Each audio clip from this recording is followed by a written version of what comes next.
In this tutorial, I'm going to show you how to use the Fuji camera. It's the X-T3.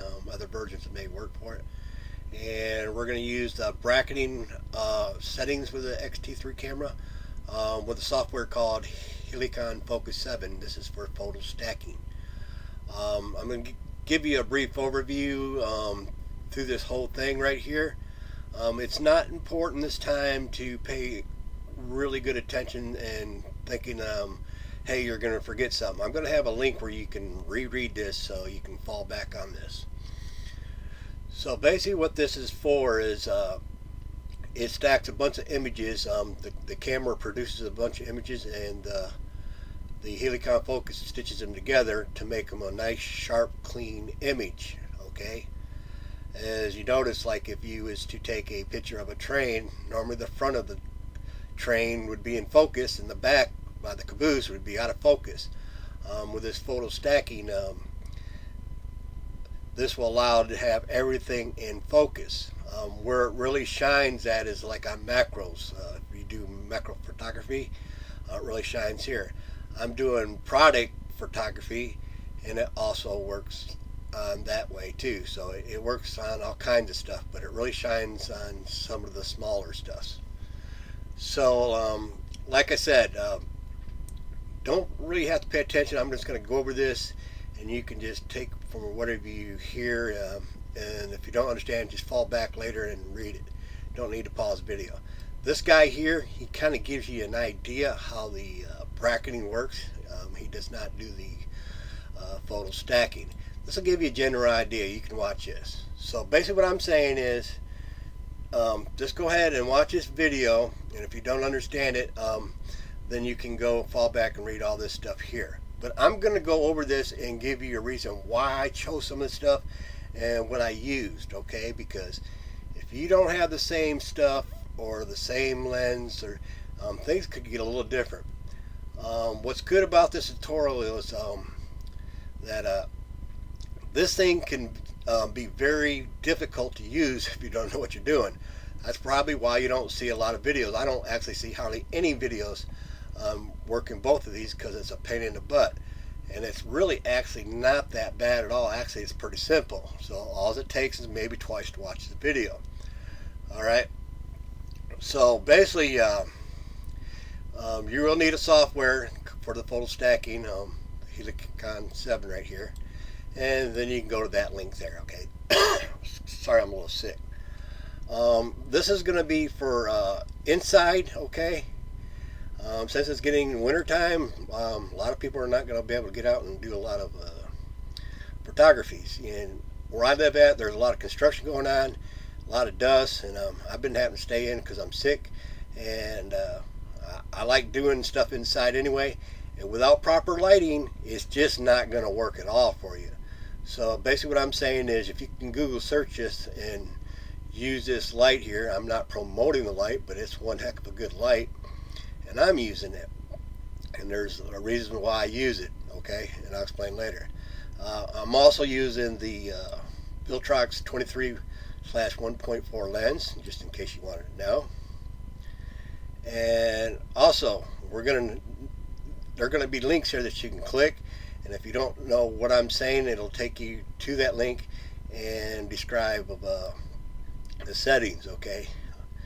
On the top of the camera, it's got the BKT drive mode, and if you don't switch this on right away or something, and you start, jumping back and forth, there might be certain things that are grayed out, is because you have it on single shot when it needs to be on BKT. So kind of do this in order all the way down through the list. Alright. Front of the camera is going to have the M. We want to be in manual mode here, okay? And the thing is, never set any settings on auto mode, okay? This is a must. I really don't want to get into full detail, but you don't want the camera to take over, okay? We want our images to look kind of the same. Okay, we also got for the image size here. I chose this image size because I'm going to be cropping it out later, and I don't need a full large thing image. And when I'm doing the photo bracking, large image could also make it go a little slower. And image quality, I'm going to set it to fine. A lot of people say, hey, I want to use RAW. It's got more information. Well, we can do that later. The problem with doing it with RAW right now, it will be very extremely slow. The fine is a JPEG, and this will give you an idea how to do all your settings. And once you get it all done, then you can switch to RAW. You don't want to end up with 200 images that are RAW. It's going to just slow everything down. Alright, then we're going to go over here. Let's see where we got here. Alright, in the settings here for the balance, the white balance, we're going to set it to the sunlight. The light that I was telling you about, it's got a K value, you know it, and that's the same thing that's on the camera. You can set the camera K value to 5600. And also the light that I'm using, this one right here, the 600S, you can turn that to 5600. It's a perfect match, okay? It's got all kinds of settings. It's really nice. So let's go down here. Okay, then it says there's adjustment through the dial on the back of the camera, okay? Let's see here, we're under the focus shooting. Okay, we want to set it to wide because we want to get everything in focus as possible. We don't want it to have a small little square there and center to center, because we want to get much focus as possible out of the whole screen. We're also going to need to set the peaking on here. You know, you go to the assistant link here, and we want to set the peaking on so we can see the peaking, okay? It's got photo check. Okay, this is also a must. You want to set this on. The reason why is because once you start moving that focus ring, it's going to zoom in on the object. And with peaking, you really need that zoom really bad, else you won't be able to see it. It's recommended to set the shutter right here, shutter type to ES. I think that means electronic shutter. Okay. I don't know if this is a must right here or not, but there's a settings where it's going to tell you, hey, what is the millimeter on your lens? Then it's going to tell you to put it into the adapter setting. I don't know if it's a must or not, but I did mine. Okay, so that's kind of important to do that, just to make sure everything's on following up with what I'm doing. Okay, here's the set the focus BKT. Okay, there's going to be some settings in here. All right, I'm going to set the frames to 240. Okay, I am overshooting it for a reason. That is way too many frames, and the reason why I chose that many is because if I set the frames down to, let's say, 20, it's not going to probably not produce all the image from start to finish. Now, for some reason, possibly 240 might not be enough, but it should be more than enough. It all depends what kind of object you're using. Once you press the shutter button and it stops, and all of a sudden it says that it stopped at 238 or 239, you know it's pretty close to 240. It's not going to go over 240, but then again, being that close to it, it's probably trying to go over 240. So keep that in mind. You might have to bump that up if you see that stopping around 238, 239. Okay, the step 10 here, okay, this is probably going to be a common step that we'll be using on most of the stuff, and I would highly recommend it. Works for pretty much anything. Okay, what you want to do is go to your lens and set the ring aperture to the lowest. Okay, we're going to start that off. Then you're going to set your IOS to the lowest. We're not going to touch this. We don't want high ISO, and we want it so we don't have no grain on it. We don't want to set it to auto. We don't want it to fluctuate. Okay, this is also manually done. Then you're going to set your shutter speed. You're going to set your shutter speed to the highest. Okay, and you're only do this once. If you know, this is kind of an example here. You really don't need to adjust the shutter speed after you do the 3 calibrations, but the reason why I'm saying that is we're really not focusing what the picture looks like. We're just keeping how many frames this thing's going to take. We're going to keep this all up in our head once we start pressing the shutter button. If you want to, go ahead and change the shutter speed, because what happens is when you change it, you change the lighting. If you want to, that's fine, but it's not necessary, because we're wanting to know all the ranges. Like I said, the shutter speed will affect the lights. Okay. We're going to find the sweet spot by a few tests. In terms of sweet spot is the right aperture of your lens for best sharp focus. It's normally 3 stops or more up from the lowest aperture. This is kind of like a common rule for lenses, and it's going to be kind of a common rule for this what we're doing here. Okay, here's another must. On the back of the camera there's the Q icon. That's for the timer. Make sure you have that on. During testing, you don't really have it on. When you start doing your final results, once you get everything calibrated, you will need to use a timer, because we're going to be using a tripod. Okay. Now everything that I'm doing, if I'm using a tripod, you try using a tripod, so we can kind of compare. You can't have different things, because one little thing off, you may not get the same results. You might get close, but not same. Alright, on my aperture ring, mine is set to f1.4. Okay, so what I want to do is just go ahead and turn the camera on. Then I'm going to find, I'm using a picture, well, not I'm using a picture, I'm using a remote from my Roku, and I'm going to find the closest spot. Okay, and I'm just going to take that tripod with the camera on it, and I'm just going to slide it to the starting peaking point. Okay, so we're not doing any zoom. If you have a zoom lens, we're not going to be jacking with the zoom. We're going to be sliding the camera on the tripod closer to the object or away from it. And on the back of the dial, on the camera, there's a dial. There's little ones that you can switch back and forth with your right thumb. If you push it in, it starts to zoom.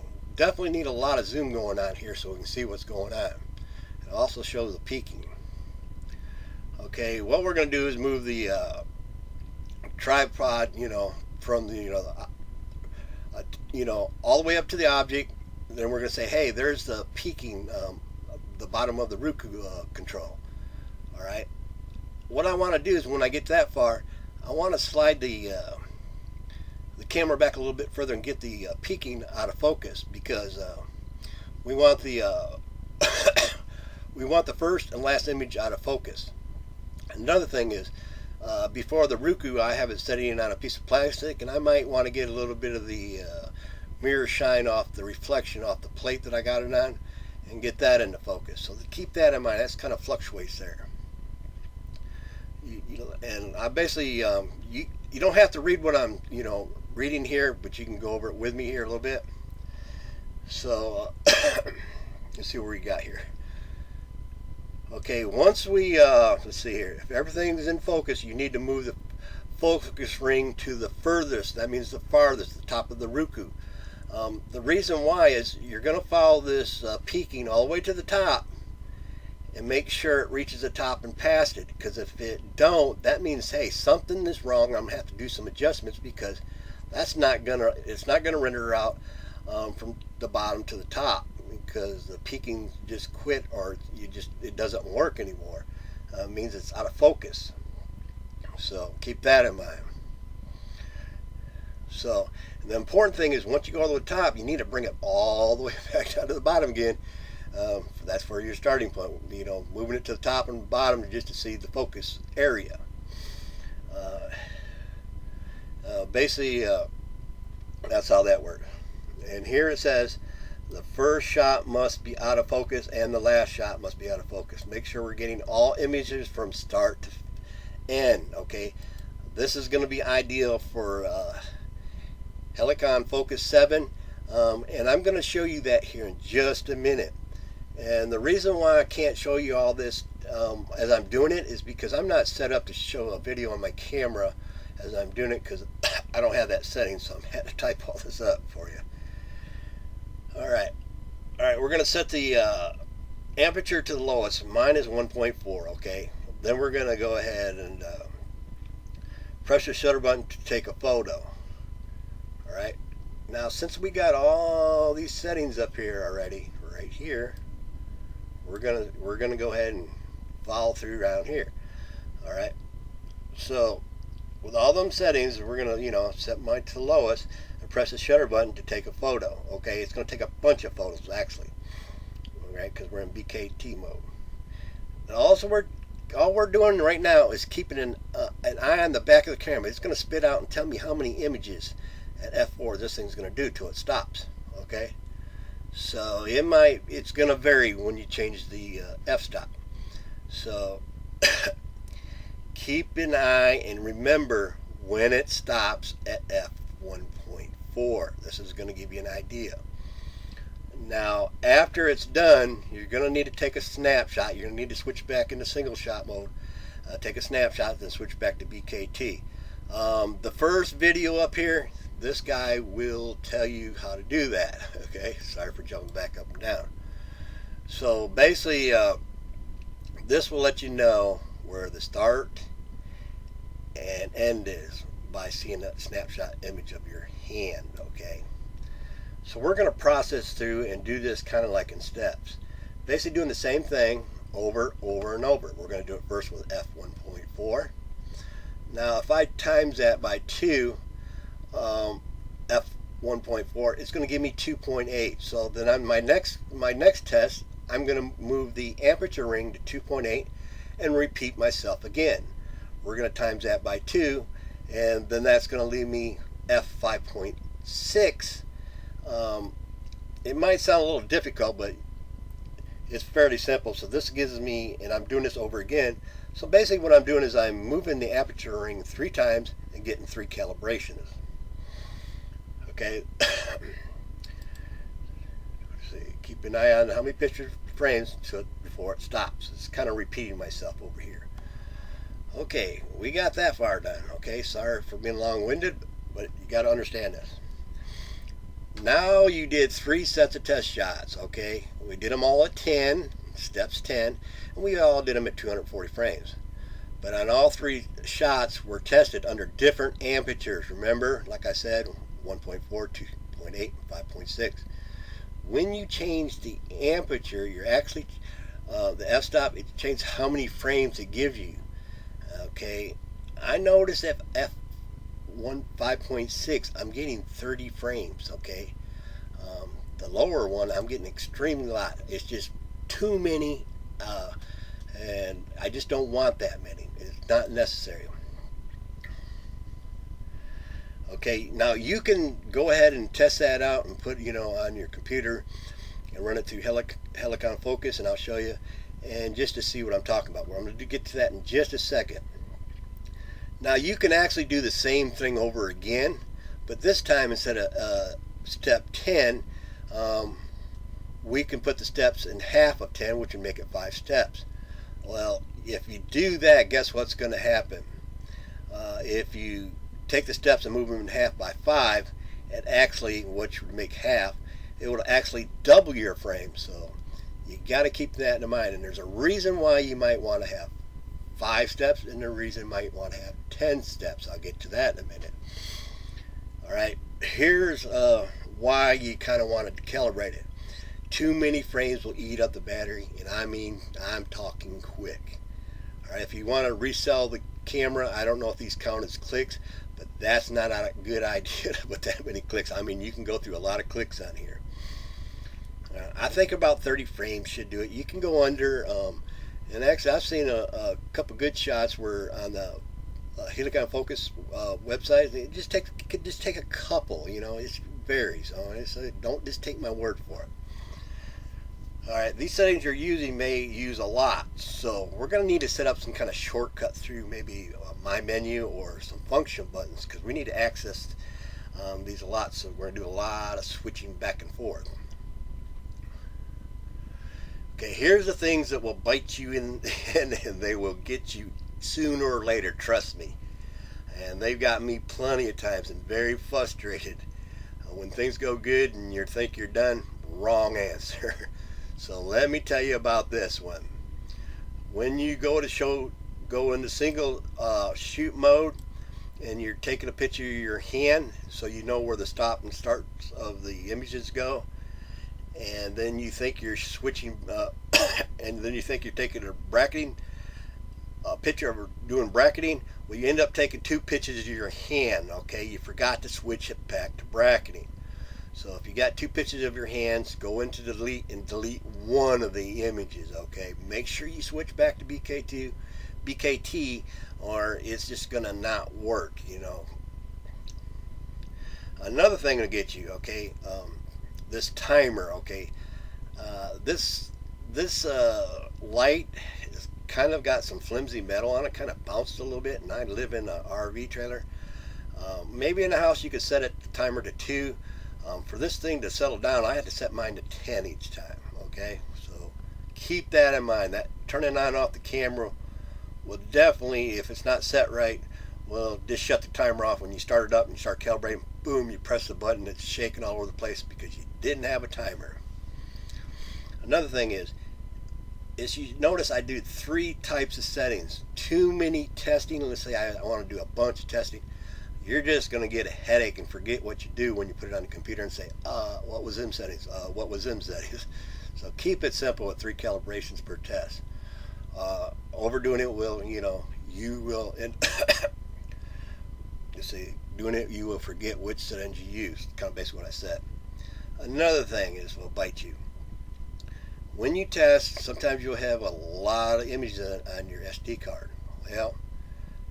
Well, when you put it on the computer and put it back in the camera, and you don't format it, then you try to put it back on your camera again, you have probably pretty much doubled up your images. And then on top of that, trying to get it on your computer, then it makes it very confusing to have a bunch of test images and you're not knowing which is which. So basically what I'm saying is, on every calibration, so I did 3 tests on my first one, then just reformat the SD card. That way you're starting fresh. Alright, frames versus steps. Okay, it's 10 steps we'll use more often. That's just kind of common. So if you can stick with 10, you probably don't have nothing to worry about. Okay, the lower the steps will work better for macro. Okay, example, a large object like a 1 gallon milk jug, if I was going to take a picture of it, would work very well with step 10. Okay, a small object like a fly may also work very well with step 10. Okay, well, okay, I don't see a problem with that. But then again, if it's really tiny, you may even get a little bit better results for step 5. Because remember, in step 5 here, it's going to produce more frames for you. So it's going to step real tiny increments. Okay, because it's a tiny object. The trade-off here is less steps, the more frames. Okay, so you got to keep that in mind. You can trick the camera, increasing the aperture to a point, but once it's out of the sweet spot too much, you're going to have a problem and may have to do a lot of adjusting. So basically what I'm saying is, you're saying, hey, I got step 5, but I'm having too many frames. But if I bump up the aperture, guess what? I can keep step 5, but I'm not getting, many frames. But all of a sudden, you're starting getting out of range, and things start getting a little dark on the lighting. It's a really pain in the butt. So keep that in mind.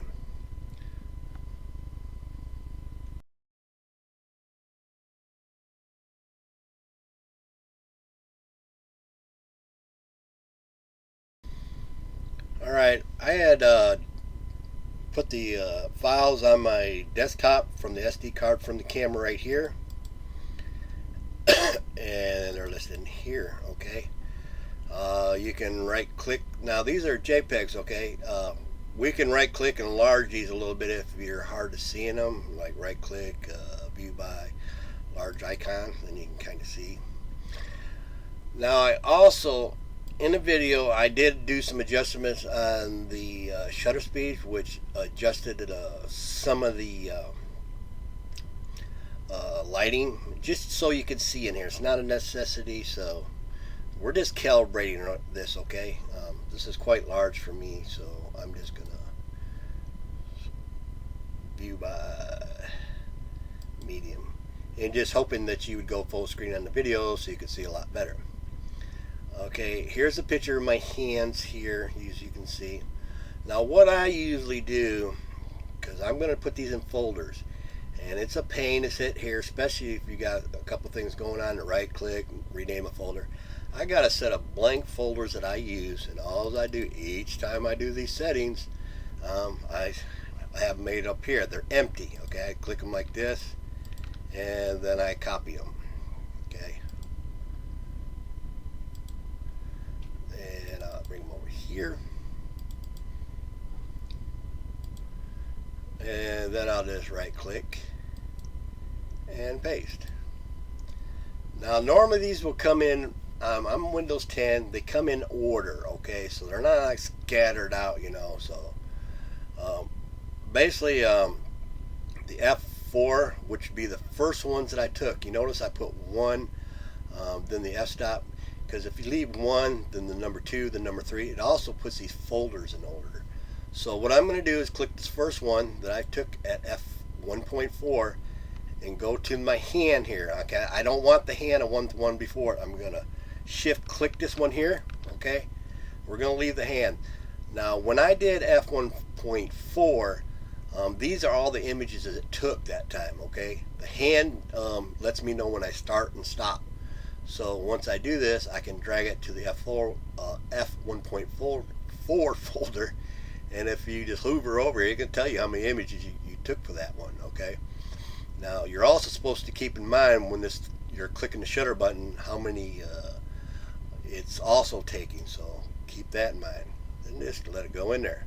Then follow through till you click the next one here, then shift click this one, leave the hands. We don't want to render no hands. Okay, and we'll put that one here, and then we'll do this last one here. Now if you see this last one here, this is kind of optional if you want to do this, so you can compare. This last image that you didn't see me doing the video is actually I went back to not the single shot, but also auto focus on here. That way this was no stacking, and you can compare the stacking compared to this, and you will notice a difference in it. Okay, so keep that in mind. So click here and click here. 31 images. So these are pretty much these hands. Don't need them. You can delete them, whatever. All right. We're going to open up a Helicon Focus 7. And I've used this before, and I know the first folder, usually once you been in these folders and you open it up, it'll try to go into the last previous folder. So make sure you go into the right one first. Okay, it's already trying to go in number 3. I need to go to number 1. All right, what you do is click the top one, and I just Control A, and it's going to try to load them according to the way it wants to render them. So I'm going to press OK, and you can see here I got 119 images. This is probably going to take me a while. I already know, and I've already tested it. And to save you a headache to watch all this, you know, this is pretty much not what I want. I mean, you can click through here, and you can see it starting to come into focus. It's just taking too long, too gradually to focus, you know, and too many frames. Okay, not necessary to have that many frames. So we're going to go ahead and we'll just pick the next one. All right, I know for a fact that F1 5.6 is going to be my sweet spot anyway. So we'll just go to the next one and I'll kind of show you what's going on here. So we'll load this up. We got 60 images, okay? Okay, we're going to start here. And this thing might start running from the top to bottom or bottom to top. It will probably try to decide itself. You won't have a choice, even if you can. I mean, you can choose which way, but I'm not going to get into that detail. Let the program fix, you know, how it wants to do it, its way, not your way. And you can see how things are starting to get out of focus. When you start clicking through these things, you need to go to the top and click. I got it set to B, I think by default. That's what the program, so we're going to use that and press reset. Everything is reset anyway. So when I press the render button, okay, this is what's going to happen. Pay very good attention. Remember I said that, well, before I get ahead of myself, you're seeing two images here, okay? When it's rendering going down, see my cursor over on the right and that little dark gray here, and it starts going down? Pay attention to the image on the left. All right, when it gets all the way to the bottom and starts coming up, pay attention to the image on the right here. As you can see, it's going through its little focus spots here. All right, so I'll get that in a second. See, now it's going back up. You can tell it just switched. And see where it's starting to highlight right here and going up?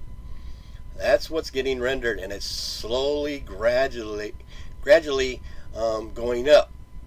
That's why I wanted the first image and last image out of focus, because if the first image is in focus, this thing's is going to go completely white, and it's going to say, hey, it's all in focus. Really, if it's not gradually doing it, it's just going to give you a fake image until you start zooming in certain areas, and it's just not going to look right. So basically, it's trying to render the first image and to give you false information, or the last one. As you can see it doing it gradually, that'll kind of give you an idea. We'll get back to that in just a second till it's finished. Now, this thing, you can click and zoom and see this, okay? Now, this is not a macro. I'm using a scroll wheel. This is not a macro, photo. But I tell you what, this is so sharp and clean, and I got it really close. It will pick up the slightest piece of dirt. So whatever you're shooting, you can see right here, little stuff under the button right here, and the buttons are not blurred out, and everything is sharp all the way around and up and down. Okay. As you can see down here, I was trying to get a little bit of the reflection. It's not reflecting off the plate much, because my starting point was about right here. So it kind of blurred everything back out here, and everything about right here and above it blurred it out. So it keeps everything in focus. And if I didn't do photo stacking, or what's going to happen is, if I took a shot of this like I normally would with the camera and set my center focus point about right here in the middle and took a snapshot, well, more than likely it's going to look somewhat good. You probably won't know a whole lot of difference, but my center focus point, the furthest way it gets, is going to get blurry. Okay, this keeps everything in focus. Like I said, if this was a train and this was the front end of the train, the engine, it will be in focus. And if the train was going around a corner and this back here was the caboose, kind of like in a perspective view, I'm not saying I pronounced that right, but anyway, that would probably be out of focus. I mean, it would be blurry. That's common for a camera to do that. So we're going to keep everything in focus here. And like I said, I'm doing products, like maybe wedding rings or sunglasses, and it is perfect for this. I'm getting ready to do some macro, and I got to actually doing a macro lens that I bought. I'm not sure if it's going to work for this, because the one that I got, and I'll probably get back with you on this, is it will work for Fuji, but it doesn't have the electronics for it. And some of these, if they're off-brand and they don't have the electronics to match up to the lens, it may not work. Okay, I'm not trying to get over your head here, so let's just move on. Okay, we got 60 images. That's still not, that's still a little too high for me. I can probably get to almost the same results with half the images. Matter of fact, I've tested this, and I know for a fact that Control A, less time, just as good as quality. I mean, when I zoom in and out. So it loaded 31 images, okay? Okay. Now, when you start zooming in and out like this, before you press the render button, just set this little icon to set it back to normal like this. And I'm going to render it again, and I'm going to explain something else that you could run into Remember I said the first image and the last image needs to be out of focus? Well, that is a factor, and it's kind of a must. Okay. Another thing, you want to keep an eye on this when this thing is going up. Okay, when it starts going up, you can see it starts highlighting, highlighting, highlighting. If it gets halfway and it just shuts off and it says, hey, I'm done, you know, half this is shiny down here and the rest of it's just blacked out up here. Well, the shiny stuff is rendered out as sharp. The rest of it, it may look halfway good when it's done, but it won't be as sharp as the stuff that's always highlighted right here, the white. So if you find that happening, for some reason, it did not render from start to finish. It rendered from start to halfway. So keep an eye on it. Now this image is a little dark, you know, because like I said, I adjusted some of the lighting. But far as, it's hard to compare these two because you can put the thing over here like that and it's out of focus because it was my first one out of focus. But I know the word sling in here, it is in focus, it's not blurry, okay? Now if I was to take this image, and you can save this and save as a JPEG, we'll go back here and compare it to this one here. Give me a second, it might take a while to load. And we're not adjusting any of the sizes on here, so give it a second. I'm not sure, you want to save it here because I don't want to compare the two in the program to the browser, but for this instance, let's just take a quick look. Now wherever your cursor is at and you click, that's going to focus into that area. So I'm going to go with the S on this right here, and it says sling and it's blurry. I guarantee if I save this and open both these up in Internet Explorer, all right, my Helicon right here would not be blurry. Trust me, you can see it's in focus. And when I took that last snapshot that you've seen on the browser, my focus point was the center of this control here. That means when I shot right here in the middle, the further this thing gets away from the focus point, the blurrier it gets, okay? And the ends will be blurry, okay? Even right down here will be blurry. So keep that in mind. This actually, the Ruku's printed out on a, looks like a piece of fabric. Hard to see is because I had set my shutter speed, and when I did, it made the image dark. So you got to do some self-adjustment. Let's see here. You can see here it's extremely blurry, so keep that in mind. But anyway, I think this is going to wrap it up. Now, like I said, now watch this video and first, then revert back to the text document that I went over. Then maybe watch the video again. You'll understand it. And here's the whole thing about the whole thing. If you don't follow kind of like what I'm saying here, it's going to cause you a headache. And trust me, I don't think I've seen anybody do a full set of videos on this because I don't think too many people fully understand. Okay, this was like so complicated for me that when I found out how things worked, it made it simple for me. You know, I could have gave you a shortcut, but understanding why things work, then you can fully understand. I mean, if you want to take the cheap way out, I could have gave it to you that way, but I'm kind of not like that. I kind of like to, start to finish, even though it's too much info sometimes. That's why I say watch the video again. It can be confusing. So if you have any questions, I'll have a link where you can reread this. And most of my videos, I don't reply to YouTube. I'll probably have a link to a forum where if you have any questions, you can come over there and ask questions. But YouTube, I don't spend a lot of time replying to that. So just to give you a heads up. Anyway, thank you very much.